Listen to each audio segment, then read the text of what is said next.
¿Cómo están todos ustedes? Bienvenidos a esta edición especial de lo que es el noticiero de la cooperativa, CPE Mediodía. Y saben ustedes que en estas últimas semanas, afortunadamente, tenemos la posibilidad de escuchar diferentes voces representativas de la región en este contexto tan atípico de pandemia, que pone sobre la mesa discusiones que realmente son históricas, pero que empiezan a tener otro peso y quizás empiezan ya a mostrarse como prioridades. Así es que hoy voy a saludar y le voy a agradecer muchísimo su predisposición al expresidente de Ecuador, Rafael Correa. ¿Cómo está? Lo saludamos desde La Pampa, Rafael.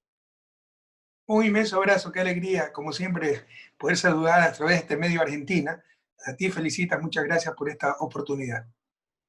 Bueno, le cuento, no es el tema, pero le cuento al pasar que este es un canal cooperativo habilitado a partir de la Ley de Servicios de Comunicación Audiovisual, que usted conoce muy bien, que le dio voz a, bueno, entidades como las nuestras, las cooperativas que tenían prohibido, ¿no? Hasta entonces tener canales como este. Así que es muy importante para nosotros en este momento poder entrevistarlo, Rafael. Tengo varios temas en agenda, voy a tratar de aprovechar bien el tiempo. Antes que nada le voy a preguntar cómo ve lo que ocurre en Estados Unidos. Las imágenes son realmente impactantes, ¿no? Y al pedido de la ciudadanía de basta de violencia, de basta de discriminación, Donald Trump responde con violencia justamente, ¿no? Y con amenazas de ejércitos en la calle.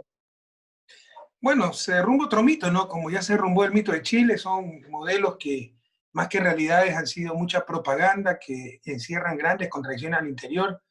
Chile es de los países más desiguales de América Latina, Estados Unidos es de los países más desiguales del mundo desarrollado y sobre todo con una gran, todavía, ya no explícita, formal, pero existente, segregación, discriminación, y hasta que ya no aguantaron más y el asesinato de George Floyd, el afroamericano, fue el detonante de una insatisfacción que se venía acumulando, sobre todo en los últimos años, ¿no? Cuando ya se han dado aberraciones realmente en la extrema acumulación de la riqueza, y un presidente que realmente es un caso patológico, ¿no? Y que trata de apagar el incendio echando gasolina, llamando a miles de soldados armados, como él dice, hasta los dientes, con armas letales y todas esas cosas. Entonces, generando más provocación en lugar de llamar a la calma, a la unidad nacional. Ujú. No sé qué vio en la repercusión de los medios del mundo, pero aquí en Argentina, por ejemplo, fueron bastante restringidas, digamos, las coberturas y nunca le apuntan a Trump. Uno puede preguntarse qué ocurriría o qué cobertura mediática tendría este asunto si, por ejemplo, esto sucediera en un país como Venezuela, ¿no? O en algún país que tenga un gobierno de los que llaman populistas. Si ocurriera en el gobierno de Alberto Fernández, si hubiera ocurrido en mi gobierno, o sea, todo es manipulación. Y mira, es un problema mundial. Tú hablabas de, con la nueva ley, pues tuvieron la oportunidad de hacer este canal comunitario. Por ahí va la solución cooperativista, ¿no? Claro. Cambiar la propiedad de los medios de comunicación, porque mientras pertenezcan a las élites, lo que harán es defender a la élite, no informarán, no harán comunicación social, sino defenderán los intereses de sus propietarios. No nos engañemos, de que se inventó la imprenta, la libertad de prensa y la voluntad del dueño de la imprenta. Pero en América Latina es tan grave esto. Sin información no hay democracia. Democracia es la opinión pública, expresada a través de elecciones en un marco de reglas preestablecidas llamada Estado de Derecho. Si no tienes adecuada información, no tienes adecuada opinión pública. Entonces, no Claro. nos garantizan la democracia estos medios de comunicación. Nos la han robado. Mientras no se resuelva la cuestión mediática en América Latina, no tendremos verdadera democracia. Ujú. Y una cosa lleva a la otra, ¿no? Porque hay una batalla cultural de por medio y ante cada intento de democratizar la palabra se acusa a los gobiernos que emprenden justamente esas leyes o esas legislaciones de autoritarios. Mira, la prensa hegemónica es el nuevo opio de nuestros pueblos. Es lo que utilizan para adormecernos, para manipularnos, para imponernos la cultura hegemónica, para hacer que los pobres, las grandes mayorías, actúen no en función de sus intereses, sino en función de los intereses de los dueños de los medios de comunicación, es decir, en función de los intereses de las élites latinoamericanas. Ujú.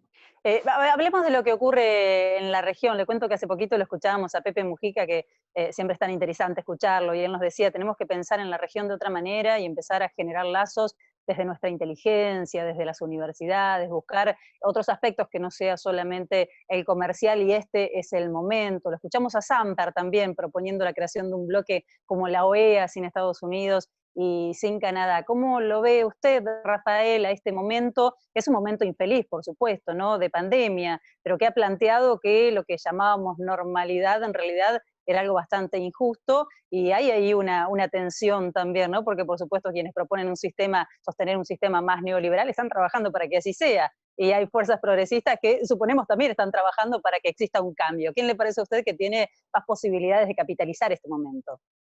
Creo que el progresismo, porque esta crisis nos ha dado la razón, ha demostrado la necesidad de acción colectiva, la necesidad de un Estado con capacidades, que no todo puede ser mercancía, que bienes fundamentales como la salud son derechos. Derechos es algo que nadie te lo puede quitar, no es algo que pueda adquirir si alguien me hace el favor o si tengo plata para obtenerlo. Pero va a ser una lucha muy fuerte ideológica, porque por otro lado los otros van a decir, no, no, todo es culpa de demasiado Estado, de la política, y de todas estas cuestiones, ¿no? Y probablemente podemos derivar en nacionalismo mucho más autoritario. Yo creo que gracias a la evidencia dentro de la tragedia, esto nos da la razón, pero como mencionamos, ¿no? Con los medios de comunicación manipulándote todo, puede hacer creer que el agua cae hacia arriba, ¿no? Cualquier cosa es Mm. posible. Sobre las propuestas de Samper, del propio Pepe, bueno, es poco lo que tengo que decir después de las ideas de esos dos grandes latinoamericanos, pero esto es algo que se viene proponiendo hace mucho tiempo. Esa fue la idea que Ecuador siempre tuvo de la CELAC, la Comunidad de Estados Latinoamericanos del Caribe, una OEA sin América del Norte, porque hemos reconocer que la América del sur de Río Bravo es diferente de la América del norte de Río Bravo. Tenemos historias diferentes, tenemos intereses diferentes, tenemos realidades diferentes. Entonces, CELAC debería ser el espacio donde procesemos nuestros conflictos, nuestras coincidencias, y la OEA debería quedar como el espacio donde, como bloque, sobre todo América Latina, porque con el Caribe escribí hace poco un artículo en la jornada, hay también algunos problemas, ¿no? Pero como bloque América Latina presente sus coincidencias y sus conflictos con América del Norte. Pero ¿qué sentido Claro. tiene en este momento que si hay un problema entre Ecuador y Colombia, vayamos a discutirlo a Washington? O que si Ecuador tiene un problema con Estados Unidos, lo discute en Washington. ¿Qué posibilidades pese a tener la razón de victoria, vamos a tener? Es necesario conformar bloques. El mundo del futuro será un mundo de bloques. El bloque latinoamericano, discutir en ese espacio llamado CELAC e ir como bloque a no confrontar en un marco de respeto, armonía, ojalá hermandad, pero con fuerza, defendiendo nuestros intereses, defendiendo la verdad, ir a conversar con América del Norte en esto que se llama OEA actualmente. Una aspiración histórica, usted lo decía recién, ¿no? Quizás el momento en el que más cerca se estuvo fue hace algunos años justamente, con usted al frente del gobierno de Ecuador, con los Kirchner en Argentina, con Dilma, con Lula en Brasil, con Bachelet, con Evo Morales, con Chávez. Digo, fue realmente un momento histórico. ¿Qué faltó para que no se pudiera consolidar? Pensábamos hasta en un Banco del Sur, ¿no? Bueno, pensamos en muchas cosas y se avanzó muchísimo. UNASUR en 10 años avanzó más que la Unión Europea en sus primeros 10 años. Pero nunca imaginamos esta tragedia, nunca imaginamos el retroceso, yo diría hasta civilizatorio, porque tú has nombrado muchos gobiernos progresistas, pero hubo gobiernos de derecha que fundaron UNASUR, que creían en la integración, Uribe, Claro. Alan García, después Piñera. Es decir, la integración y ciertos principios, la voluntad integracionista, el respeto a la democracia, el respeto a los derechos humanos, iba más allá como tiene que ser, como fue el origen de la Unión Europea, más allá de derecha o izquierda. Hoy todos Así los es. politizamos y por hacerle daño a la izquierda, al progresismo, porque UNASUR creen que fue idea de Chávez o de Correa, hay que destrozarlo. Y mira cuánta falta nos hace UNASUR en estos momentos. Ojalá los pueblos latinoamericanos aprendamos de esta durísima experiencia, porque cuánta falta nos hace UNASUR en estos momentos. UNASUR tenía hasta el Consejo de Salud de UNASUR, tenía el Instituto de Salud en Río Janeiro, donde se reunieron, por ejemplo, en el 2009 los ministros de salud para enfrentar la epidemia H1N1 y la región reaccionó muy bien ante esa epidemia. Ahora, ¿qué hizo? Ujú. Dio tanques a la frontera con Ecuador para evitar que pasen los ecuatorianos contagiados con coronavirus. O sea, es una locura Claro. lo que Sí, sí, lo leía justamente hace algunos días, Rafael, usted hacía esa comparación, ¿no? De lo que había sido aquella situación con el H1N1, que si bien es muy diferente a lo que estamos viviendo ahora, bueno, en términos epidemiológicos, claro, hizo falta aplicar determinadas políticas y en esta ocasión, lamentablemente, muchos de los gobiernos llegaron tarde. Y en ese marco me quedo en Ecuador, porque las imágenes que llegan desde su país, las que llegaban desde su país, con lamentablemente muchos vecinos muertos en las calles, incluso, ¿no? Tales verdaderamente terribles, son dolorosas. ¿Qué está pasando en Ecuador? que tenemos un gobierno inepto. Y 3 años se han pasado debilitando al Estado con la cobertura, la complicidad de la prensa para destruir a Correa. O sea, les importó solamente que nos persiguieran a nosotros después de la traición que recibimos, no les importó destruir a la patria con tal de destruir a Correa. Y la peor emergencia, yo creo, de la historia del país, nos ha tomado con el peor gobierno, con un Estado absolutamente debilitado, con un sistema de salud destrozado, redujeron presupuesto, votaron miles de médicos, funcionarios del sistema de salud, terminaron convenios tremendamente beneficiosos, como el convenio con Cuba, 400 médicos cubanos regresaron en diciembre que trabajaban en los lugares más recónditos del Ecuador, epidemiólogos. Justo cuando más los necesitan, ¿no? ¿Ah? Cuando más los necesitan. Los epidemiólogos, perdón, los regresaron en diciembre, 72, 74, ¿no? No recuerdo la cifra exacta. ¿Cuánta falta nos hace en este momento? Y se repartieron los hospitales, porque regresamos a esa politiquería corrupta de que para comprar votos en la asamblea te irte al hospital, y los politiqueros no quieren los hospitales para servir mejor a la gente, sino para poner de gerente, de encargado de compras, a sus cómplices con pinche, y con eso comprar las cosas con sobreprecios, y no te imaginas la cantidad de escándalos que estamos teniendo en esta terrible crisis. Entonces nos tomó sin gobierno, con un Estado debilitado, con un sistema de salud destrozado, con una economía ya hecha a pedazos. Ya el año pasado, sin caída del precio del petróleo, sin virus, ya Ecuador había decrecido. Y la paradoja es tal, y con la manipulación de la prensa nos hacen tolerar lo intolerable, que la banca, pese a que la economía decreció 0.5%, rompió récord en utilidades. Nunca ha ganado tanta plata como el año pasado con una economía en decrecimiento. Yo soy economista, que alguien me explique cómo puede suceder eso. La explicación es técnica, es política. Están cogobiernan no para el bien común, sino para sus bolsillos. Bueno, en Argentina venimos de cerrar una etapa así, ¿no? Todavía estamos analizando los daños de lo que fue el gobierno de Mauricio Macri, un endeudamiento realmente cruel, porque no fue un endeudamiento para invertir en producción o para invertir en mejoras de calidad de vida de la gente, obras, etcétera, sino que fue para pagar deudas y para solventar la fuga de los capitales, en definitiva, ¿no? Hay que rediscutir este tipo de temas también, porque son varios los países que están endeudados. La situación urgente, sin duda, es la de Argentina en este momento por el nivel de deuda que tenemos, digo, pero hay que rediscutir todo este tipo de cuestiones, cómo puede ser que los pueblos permitan estos endeudamientos de una manera tan mansa, ¿no? Porque no hay resistencia prácticamente. Porque para que funcione la democracia, Felicitas, se requiere formación e información. No son cosas independientes. La información te genera formación.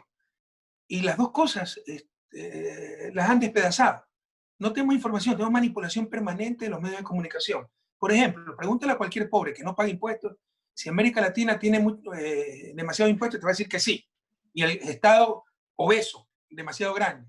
América Latina tal vez la región de más bajos ingresos de impuestos, perdón, del mundo. Es uno de los factores para ser la región más desigual del planeta. Y con un Estado por debajo del promedio de los países, por ejemplo, de la Organización para la Cooperación del Desarrollo, los países de la OCDE, donde están los países en principio más ricos del planeta. Un país como Francia tiene 55% de gasto público PIB, Ecuador tiene 37%, estoy seguro que Argentina debe estar por esos niveles. En todo caso, te convencen de cosas imposibles, no hay información, ¿no? Hay manipulación, pero tampoco hay formación, porque siempre se ha descuidado la educación. Y se descuidó por motivos, yo no creo en el complot, en la maldad planificada, explícita, pero sí en cosas que ni se dan cuenta que están practicando, ¿no? Hay un ejemplo histórico. Thomas Jefferson, uno de los padres fundadores de Estados Unidos, el principal autor de la Declaración de Independencia, uno de los documentos más bellos de la historia de la humanidad, que su segundo párrafo dice algo así: nosotros defendemos estas verdades por ser evidentes en sí mismas, que todo hombre tiene derecho a la felicidad, nace libre, etcétera, etcétera. Bueno, Thomas Jefferson era propietario de 600 esclavos, y no era un mentiroso, estaba convencido de lo que decía, pero para él los negros no eran seres humanos, así de sencillo. Nuestras élites, cuando te hablan de libertad, es para ellos. Cuando te hablan de derecho, es para ellos. Cuando te hablan de educación, es para ellos. Entonces, ellos creen que es normal que los pobres tengan la peor educación. Ya no es ser bueno o malo, ya está más allá de eso. Ya no es inmoralidad, es amoralidad. Perdieron la referencia. Tiene que ser así. Entonces, sin esa educación adecuada, sin desarrollo de pensamiento crítico, no hay formación. Entonces, la gente no sabe tomar adecuadamente las decisiones a nivel electoral, las decisiones de acción colectiva, elegir sus representantes políticos, y tenemos malos políticos y peor política. Y con eso, pésima acción colectiva, pésimas decisiones sociales, y es lo que nos ha mantenido en el subdesarrollo. Entonces, mientras no mejore esa formación y esa información, las democracias no van a funcionar. Apelo a su costado de economista, Rafael. Se escuchan muchas teorías sobre cómo debería ser la normalidad o cómo debería ser el sistema económico después de esta pandemia, porque lo que ha quedado en evidencia justamente es eso, ¿no? Son las inequidades del neoliberalismo. Nos damos cuenta de repente que sería una muy buena medida empezar a cobrarle más impuestos a aquellos que tienen grandes fortunas. Si hay feroces resistencias, ocurre en nuestro país con una propuesta de un impuesto por única vez muy bajo, muy tibio, y de todas maneras parece que hay resistencias muy importantes y ocurre en otros países, en Chile, también hablábamos esta semana con la gente de Chile, donde Piñeira sería uno, por ejemplo, de los que debería aportar un poco más. ¿Cómo tendría que ser, saliendo del impuesto, no lo incluyo en el tema, pero cómo tendría que ser un modelo económico más equitativo para repensar y para aplicar en los países de la región? Felicita, aquí nadie ha descubierto el agua tibia. El problema es político. Los instrumentos técnicos están, es la voluntad política, la voluntad social expresada a través de las decisiones políticas de aquellos que administran el Estado para Sí, ir a una región más equitativa. O sea, hay que diferenciar entre dos cosas primero, ¿no? Impuestos al ingreso, el ingreso es como el flujo, como el agua que cae de la llave, y a la riqueza, que es el agua que está acumulada en el balde. Por ejemplo, tú puedes tener un alto ingreso en estos momentos, pero si empezaste a ganar alto ingreso hace un año, vas a ser menos rico que el otro que tiene menos ingreso, alto ingreso, pero menos que tú, pero de hace 50 años y que recibió una herencia de su familia. Entonces es claro. bueno tener impuestos sobre todo a la riqueza. Y en América Latina casi no existen ingresos, impuestos al patrimonio. Para que no tenga sentido acumular sin límite y la gente siga produciendo los que más oportunidades tienen, porque no son los más capaces, los que más oportunidades han tenido, pero distribuyan ese ingreso. Entonces, mira, es también lo que se llama el ingreso de mercado primario o el ingreso neto o secundario. El ingreso, hablando de ingresos, de impuestos de ingresos, antes de impuestos, después de impuestos. Países como Finlandia, antes de impuestos, tienen un Gini. Gini es el principal coeficiente de desigualdad, el principal indicador de Sí. desigualdad, más cercano a 1, más desigualdad, más cercano a 0, menos desigualdad, de 50, eso es fuerte, antes de impuestos. Después de impuestos lo tiene de 25, que es de los mejores del mundo. Bueno, qué América datos, Latina, claro. hay países donde después de impuestos aumenta el Gini, es decir, no es que cubran impuestos, le dan plata a los más ricos. O sea, tenemos unos sistemas tributarios que son una locura. En promedio, está en 47 más o menos el Gini, es un poco más alto, depende de cómo lo hayan medido. Después de impuestos cae en 43, pero debe ser mucho más la diferencia. Pero además, con una adecuada distribución de la riqueza, de los medios de producción, democratización de la propiedad de las empresas, por ejemplo, de la tierra, desde el inicio ese Gini va a ser mejor. Ese es el caso de Corea, por ejemplo, que el ingreso de mercado, por la buena distribución de la riqueza, hay riqueza productiva, la que sirve para producir el stock de capital, hay riqueza para uso y disfrute, la casa para vivir, ¿no? Entonces, por la correcta distribución de esa riqueza productiva, hablemos claramente de la propiedad de las empresas, el Gini con el ingreso de mercado es 39. El ingreso neto después de impuestos, ¿no? Es 30. Similar Bien. al de Alemania, pero Alemania originalmente con el mercado solamente tiene cerca más de 40 de Gini. Es decir, necesita democratizar más los medios de producción todavía. Alemania, el ejemplo de Finlandia que te daba. América Latina necesita las dos cosas. Democratizar la riqueza y básicamente los medios de producción, básicamente empresas y tierra, y un buen sistema impositivo para de todas formas, después de realizar la producción, el ingreso neto o la distribución secundaria, no sé si lo dije así hace un momento, la distribución secundaria del ingreso sea mucho mejor en términos equitativos. Pero para todo eso se necesita impuestos. Nadie ha descubierto el agua tibia. Cobrarle más al que más tiene, con ese ingreso Sí. financiar oportunidades para todos, regular el mercado para que no haya exceso, sobre todo el sistema laboral, no me gusta llamarle mercado laboral porque el trabajo humano no es una mercancía más, y los impuestos sobre patrimonio, distribuir adecuadamente el acervo social, privado y público. Nadie ha descubierto el agua tibia, pero es un problema político. Tú empiezas a hacer eso, ¿no? Y te acusan de comunista, te Sí, acusan le iba a de decir. traficante, y por último te asesinan y los periódicos publican que te suicidaste. Así es, acá bueno, ha habido campañas en las últimas semanas cuando se plantea alguna idea como esa y es el avance del comunismo, ¿no? Es el demonio del comunismo que empieza a recorrer la región. Antes de venir para Argentina y preguntarle cómo ve todo lo que está pasando en nuestro país, me gustaría preguntarle por su situación, porque ha sido condenado. Quiero invitar a la gente a que lo siga en Twitter, porque usted allí ha colgado un documento muy interesante con respecto a esa condena que explica las falencias que tiene justamente la justicia en su avanzada. Incluso hoy me ha llegado un comunicado en donde están denunciando lo que hace la justicia en Ecuador con el ingreso de quienes no tienen mérito para estar en la justicia, pero que son serviles a una causa, que en este caso es perseguir a la oposición. Lo inhabilitaron a Rafael Correa, le cuento a la gente, a 25 años para ocupar cargos políticos, que creo que es lo que más le interesa, ¿no? Al sistema de Ecuador o al sistema neoliberal en todo el país. Cuando hablamos del lawfare de persecución es eso, es sacarlos de la carrera política, como pasó ya con Lula en Brasil, por ejemplo. Sé que le quedan instancias judiciales en su país, sé que está pensando en apelar en alguna instancia internacional, pero que esto llevaría muchísimo tiempo. ¿Abriga alguna esperanza de poder ser candidato? Creo que en septiembre se habilitan las candidaturas. Sí, ese es el problema, ¿no? Esto no va a resistir el menor análisis a nivel internacional, pero eso toma tiempo. El objetivo de esta gente, a cualquier costo, antes no perseguían por el odio, ahora por el pánico, porque después de 3 años de una campaña permanente de tratar de destruir nuestra honra, nuestra reputación, aniquilarnos políticamente, lo que han hecho es fortalecernos, somos de lejos la principal fuerza política del país, entonces van a hacer lo posible y lo imposible para inhabilitarnos.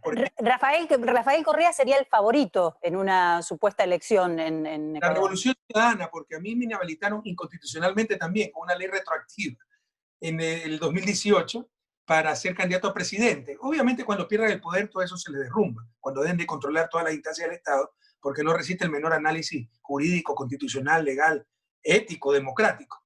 Pero de vicepresidente para abajo puedo ser. Y saben que si mi nombre está en la lista, pues gracias a Dios, el pueblo ecuatoriano, vamos a triunfar. Entonces, por todos los medios, con ayuda nacional, extranjera, embajada, con todo, van a tratar de impedirnos. Y ya lo empezaron a hacer. En plena pandemia, en pleno estado de excepción, el 7 de abril fue así, hicieron 2.000 causas represadas, orden del sistema de justicia que solo la flagrancia puede continuar, el resto paralizado hasta que pase la emergencia. Hicieron la audiencia de un juicio que se inventaron de sobornos que nunca han existido para condenarnos y tratar de tener una sentencia definitiva antes de septiembre, que es cuando hay que registrarse para las próximas elecciones. Para que vean los argentinos lo que tenemos que enfrentar. No se rían, es en serio. Verán por qué me condena, como no hay ninguna prueba. Cambiaron hasta la acusación. Me acusaron de A y me condenaron por B. Pero bueno, página 384 de la condena contra Rafael Correa. Además de los 25 años, que ni siquiera existen. Eso se aprobó recién en el 2018. Esto se supone que son sobornos que hemos dirigido desde el 2012 al 2016. Pero miren, el procesado Rafael Correa Delgado ejerció sus funciones como presidente constitucional de la República del Ecuador 2007-2017 con un poder total concentrado en sus manos a manera de un autócrata, esto es, controlando las 5 funciones del Estado ecuatoriano: ejecutiva, legislativa, judicial, electoral y transparencia. Esta proclama política la hacen jueces, la hace un tribunal, por el hecho de que les gané todas las elecciones. O sea, esto es una proclama política, parece de la oposición, no, es del tribunal. Pero lo más grave, la prueba para condenar, como no tienen pruebas, no ha existido cohecho, están condenando a gente inocente por perseguirme a mí. Pero la prueba evacuada en la audiencia de juicio resultó incontrovertible para determinar. A ver, Rafael, dejé de escucharlo. Hizo surgir sobre un grupo de personas. Rafael, a ver si dejé de escucharlo justo cuando me va a leer ese fragmento. No sé si me escucha. Dice, pero la prueba evacuada. A ver, Rafael, reitéreme ese párrafo que justo se cortó el audio cuando me estaba leyendo ese último. Se me cortó a mí ahora. ¿Hasta dónde me escucharon? Ahora sí.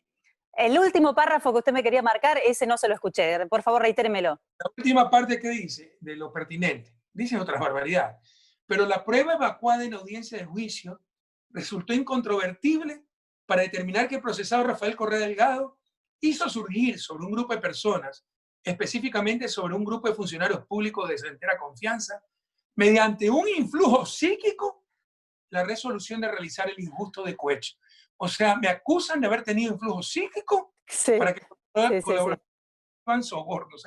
Y es de reírse, todo el mundo se ríe. Como es lamentable.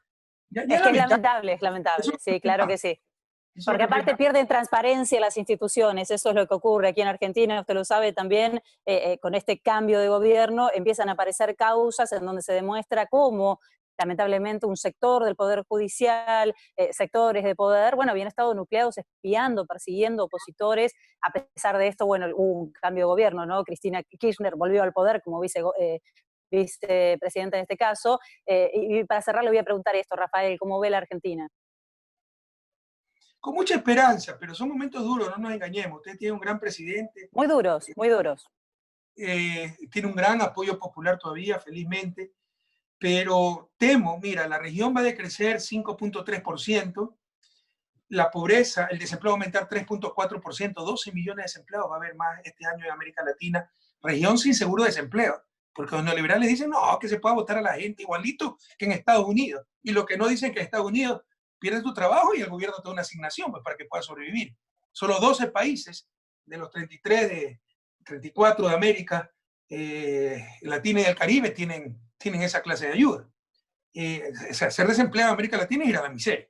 La Claro. pobreza está al 4.4%, 30 millones de latinoamericanos volverán a la pobreza. La pobreza extrema aumentará 2.6%, es decir, 16 millones adicionales irán a la pobreza extrema. Entonces la situación es muy grave y temo que Argentina va a ser de los más perjudicados, va a estar por encima del promedio de decrecimiento. Me parece que por ahí leí que iba a Vaya, decrecer 1%. nuestro, Entonces, nuestro punto de partida, Rafael, ya era muy preocupante, muy lamentable, y mientras el gobierno busca medidas para contener justamente a los sectores más vulnerables en este momento de pandemia y aislamiento, negocia la deuda, ¿no? Negocia con los acreedores. y ya decrecieron el año pasado, me parece 2.2, y Así Macri es. los dos endeudados, pero por simpatía que tenga un gobierno, por bueno que sea un presidente, el 6% de decrecimiento, más desempleo, más pobreza, con el estómago vacío, la gente puede reaccionar de cualquier manera. Entonces yo estoy muy preocupado, van a ser tiempos muy duros. Normalmente las democracias frágiles, frente a estas situaciones, así no sea culpa en absoluto del gobierno, se ven muy afectadas. Bien. Rafael, nuevamente le quiero agradecer, le mandamos un saludo grande desde el canal cooperativo de Santa Rosa de La Pampa. Ha sido muy gentil. No, gracias a ustedes, un fuerte abrazo a Argentina. Y ánimo, son momentos muy duros y van a venir momentos tal vez más duros, pero habrá que resistir, salir adelante y buscar una América Latina diferente, no volver a la normalidad, como dice Pepe Mujica, que es esa normalidad, seguir siendo el continente más desigual, seguir siendo subdesarrollado, seguir siendo el país, la región de los peores contrastes. No, tenemos que buscar algo nuevo y algo mejor. Un fuerte abrazo a todos, cuídense y cuiden a su familia. Hasta aquí llegamos por hoy con la principal información. Volvemos solo para agradecerles. Mucha gente en las redes, contentos además con contar con voces como la de Rafael Correa en un canal como el nuestro, un canal cooperativo. Gracias a todos por acompañarnos y les recomiendo esta noche, hora 21, la edición central de nuestro noticiero, y mañana a las 13 nuevamente aquí estaremos. Un agradecimiento especial a todo el equipo de técnicos, de producción y periodistas del canal cooperativo que, bueno, están muy comprometidos con esta agenda y con sumar estas voces que quizás en la prensa tradicional o en la prensa hegemónica no tienen lugar. Será hasta mañana. Que tengan una excelente tarde.